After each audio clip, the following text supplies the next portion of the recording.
One of the keyboard brands I've seen mentioned a lot on social media and on YouTube is Aula, especially the F75, but this is not the F75, this is its larger cousin, the F99. It's got an 8,000 milliamp hour battery, tri-mode connectivity, and a customization app, all for $89. Let's take a closer look and see if it's as good as people say.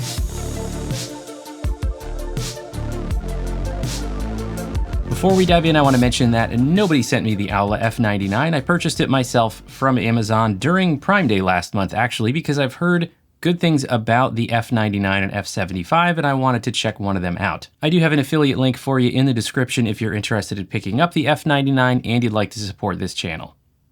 As I said in the intro there, a lot of the buzz I have seen about this brand was about the F75, but it's been a while since I reviewed a numpad layout, so I thought why not check out the F99. It's available through EpoMaker's site as well as on Amazon, and it seems like the best price in the US at least is through Amazon because it always seems to have some type of coupon or discount. I only paid $66 for it with the Prime Day deal last month, and as of the date I'm recording this, you can get it for $72. Now, one quick point of clarification before we get too far here, I also saw an F99 Pro version available on Amazon, but to me it seems like the exact same keyboard. It does have a different color theme and it has shine-through side legends, so it must have south-facing RGB to illuminate those side legends, and the regular F99 here has north-facing RGB, so that would be a difference. But other than that, I didn't see any significant feature differences. If anyone here knows what the difference is from a feature or spec difference, let me know in the comments. All right, so let's cover the details of the F99. First, we'll do our feature and spec review, then we'll talk pros and cons based on my week of testing it out. The Aula F99 is an 1800 layout keyboard with 99 keys and an ANSI layout. There's not currently an ISO layout available. The construction is ABS plastic for the case top and bottom, and the color options include white blue, white gray, light blue, and white, black, and pink. There are 2 position fold-out feet for a total of 3 typing angles. The dimensions are 390.6 by 146.8 millimeters, with a front height of 23 millimeters and a rear height of 31 millimeters, not counting the keycaps. The weight is 1,183 grams or 2.6 pounds. Connectivity includes Bluetooth for 3 devices, 2.4 GHz, and USB-C wired. The polling rates for the connections are not published on EpoMaker's site or on Aula's site. On the back, there is a physical switch for connection modes as well as a storage slot for the 2.4 GHz receiver. The battery capacity is 8,000 mAh coming from 2 4,000 mAh battery cells. The expected battery life is up to 400 hours with all the lighting turned off, or as little as 53 hours with all the lighting turned on at the default setting. Internals include a flex-cut hot-swappable PCB compatible with 3 and 5 pin switches, a polycarbonate plate also with flex cuts, silicone gasket mounts, a switch pad, foam between the PCB and plate, foam under the PCB, and a thick silicone mat in the case bottom. The stabilizers are plate-mounted and pre-lubricated. The PCB does not have support for PCB-mounted stabilizers. Switch options include the Leobog, Reaper, and Greywood V3 linear switches. The keycaps are double-shot PBT in a cherry profile, and they are not shine-through.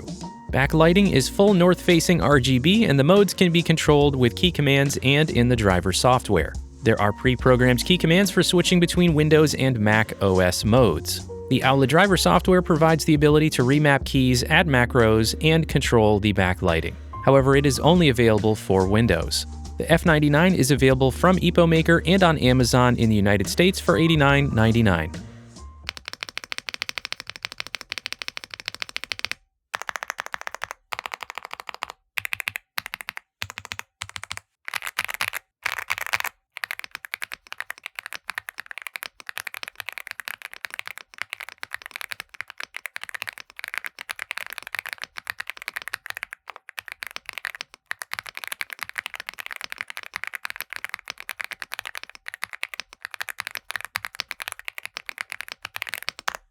All right, let's talk about some pros and cons for the F99.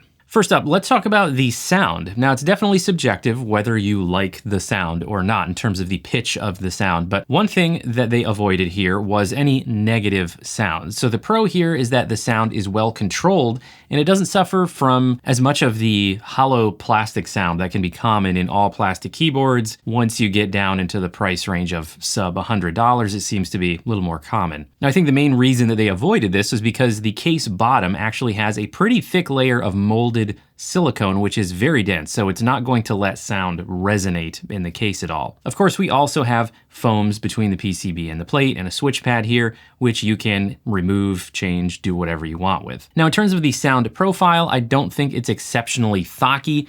It's also not really high pitched though. It's kind of a middle of the road sound and would likely be a little bit more poppy or marbly with a tape mod. So you could also, test out your own mods to adjust the sound. But I think it's a nice middle of the road sound. Now let's talk about what I think is probably one of the biggest pros here for the F99, and that is the battery life. We've got two 4,000 milliamp hour battery cells in here for a total of 8,000 milliamp hour capacity, and an estimated battery life of up to 400 hours with all the lighting turned off. That will decrease down to 53 hours with all of the default RGB lighting on, meaning all of your backlights on, your accent is on, everything is on. So your battery life is going to be somewhere in between if you turn the brightness down to the lowest setting or if you turn off the main RGB but leave the accent on. But 400 hours with none of the lighting on is a really nice time. I mean, that should get you a couple of months. Now let's talk about the wireless. They did not publish the polling rates anywhere that I could find, so I can't say whether the wired and 2.4 gigahertz connections are 1000 hertz or something lower. The Bluetooth, though, is going to be either 90 hertz or 125 hertz. That's just kind of what it maxes out at. The wireless is mostly a pro for me in terms of offering all of these connections. There's a minor con that I experienced with 2.4 gigahertz, but I'll get to that in the cons section. Overall, I didn't have any major issues with any of the wireless connections when used at reasonable distances, and there are plenty of connections for multiple devices. We'll get back to that one small issue I had in a minute. Moving on, let's consider the keycaps. I was pleasantly surprised at the quality of the keycaps here. They're cherry profile, so pretty crowd pleasing as far as the profile. They're double shot PBT. The legends are nice and crisp. It's a full double shot. It's not just a little dab in the top, and they do have a little bit of nice PBT texture to them. So overall, I really can't complain. Now, another pro is that you do have customization here, including remapping the keys, adding macros, and key combinations for individual keys. And you also have customization for the lighting. This is all within the Aula driver that you can download on EpoMaker's site, which I will link to in the description. It's a good amount of customizing options, but I do have a couple cons about the software. So the pro here is just that you have customization at all. In this price range, you don't always have it. The last pro I'll mention here is about the typing feel. The overall feel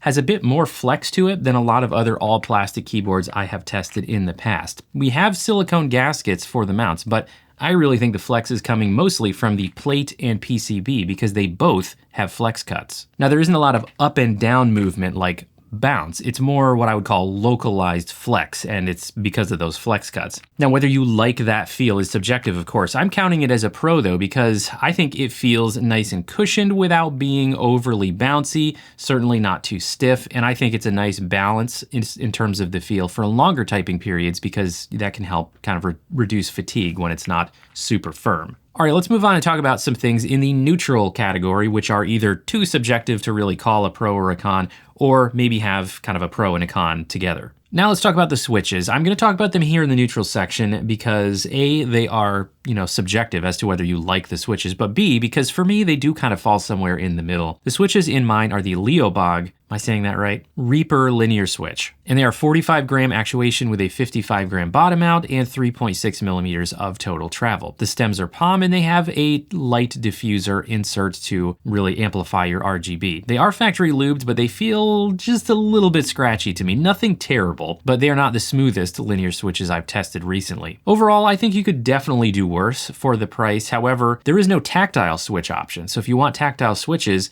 that means you have to buy them separately and swap them. All right, let's also briefly mention the stabilizers here. They're plate mounted and there is no support on the PCB for PCB mounted stabilizers. So that in itself could be a con for some people who want to install those. But there's nothing big to complain about with these. There's no excessive rattle.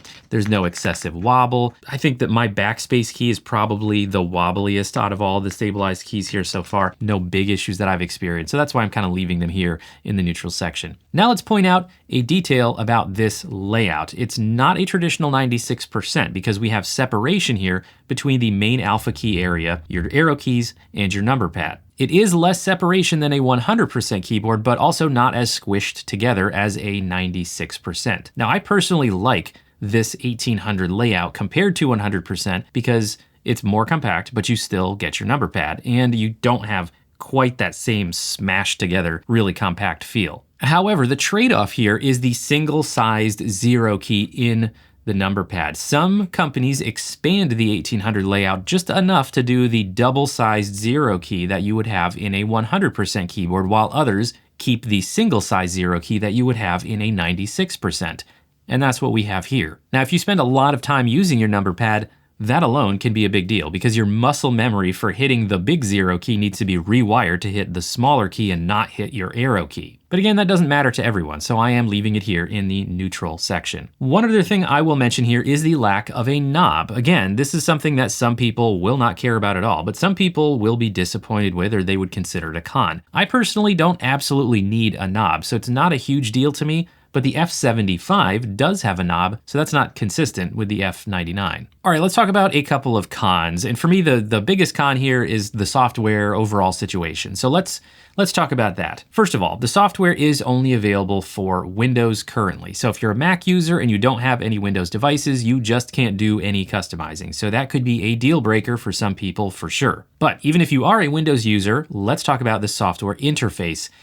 It's just not the best. I've used EpoMaker's driver software for several of their keyboards, and it's really not bad, but this Aula specific software, it's definitely a downgrade from EpoMaker's driver app in my opinion. And as far as general remapping of keys goes, it is light years behind VIA. The UI does not show a live view of what you've assigned to each key. It shows the default setup even after you save a new key binding. Thankfully, it does give you a little pop-up if you hover over a key that you've changed, but you really can't tell which ones you've edited without hovering over them. The layers are also kind of confusing. There's a few layers there, but two of them are function maps and one just says tap. So it's not like QMK firmware where you go into VIA and you have totally free extra, at least one extra layer that you can customize for like a specific use case and then toggle between your layers. So overall, with the lack of Mac OS support and the less than intuitive workflow for Windows users, it just adds up to overall kind of being a downside for me. Now I just want to mention the 2.4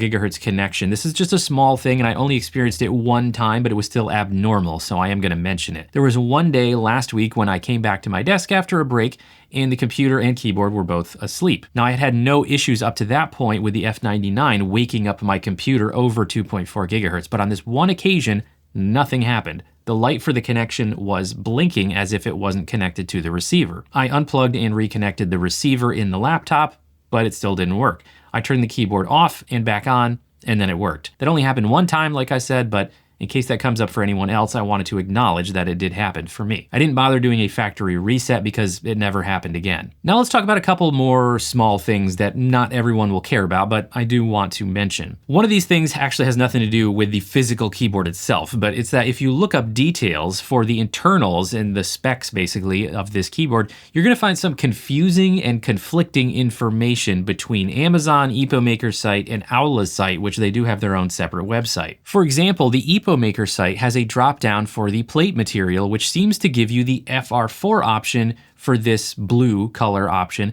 but only polycarbonate for the black and gray color option. And on Amazon, it says nothing about the plate material anywhere that I could find. It talks about the plate being flex cut, but not what material it is. Now, I bought mine on Amazon and it came with a polycarbonate plate. So I have no clue what's going on there, and I don't know why it seems so inconsistent between their sites. You should be able to know what you're getting with at least some level of certainty, so that's kind of weird. Now the last con for me is really for anyone who likes to modify and tinker with their keyboards, and this is not specific to the F99, but lots of plastic keyboards. The case top and bottom are held together with clips rather than screws. This makes disassembly rather annoying. It certainly takes more effort than unscrewing a few screws, and it's also easy to gouge or crack plastic if you're not careful. All right, so overall, is the F99 worth the price of $89 or the frequently available price of around $70 on Amazon? In my opinion, it depends on what you're looking for. There are actually some more premium keyboards available at prices approaching that $90 level, especially this year in 2024. A good example is the Bridge 75 that I reviewed a couple months ago. It's an all aluminum keyboard that's very easy to disassemble and modify.